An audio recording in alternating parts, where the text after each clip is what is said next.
Welcome to Hacking Your Leadership. I'm Chris, and welcome to this week's Thoughtful Thursday. Don't forget to follow us on Instagram at Hacking Your Leadership and leave us a review on iTunes.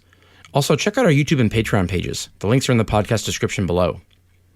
For this week's episode, I want to talk about the interview I just had with Ron Carucci, author of the new book, To Be Honest.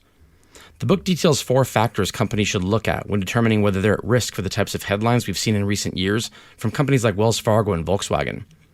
This is a true Thoughtful Thursday because I've been thinking about something Ron said to me in this interview all day. You'll be able to listen to him articulate all this much better than me in a couple of weeks when his interview publishes, but I did ask him what individual leaders can do to ensure their words and their actions line up with each other and with high standards of ethical, honest leadership. He said something individual leaders can do right away is think about and write down 10 different scenarios that might fall into an ethical or moral gray area. Then give the list to their people on their team and ask them what they believe the leader would do in these scenarios. How would they react? What would the outcome be? But the other thing they need to ask their people to do is time how long it took to settle on an answer for each question. Do they inherently know how their leader would respond?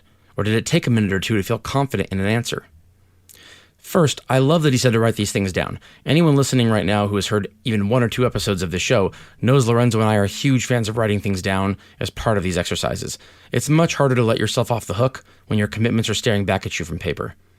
But the reason this has stuck with me all day since our interview is because thinking about doing this exercise with people reporting to me made me a little uneasy. Now, I'd like to think I'm an honest, ethical person. I'd like to think my people would know in a millisecond what I do in an ethically gray situation. But even if I'm an absolute pillar of honesty and integrity, if I've not been purposeful with my people on making sure they see examples of this all the time, I'm not getting the benefit of a team who believes in me like they should. You see, if you're a leader of people, the appearance of propriety is just as important as actual propriety. The appearance of fairness and ethics is just as important as actual fairness and ethics. Knowing that you do the right thing, even if no one was looking, is great. But if your people aren't confident you do it, it doesn't matter. So the next time you find yourself having to make a decision where you're leaned on personal values of fairness, integrity, or justice, be vocal about your decision-making process with your people. Show them examples of why these things are important to you. You never know when you'll need them to give you the benefit of the doubt in the future. Thanks for listening, and have a great day.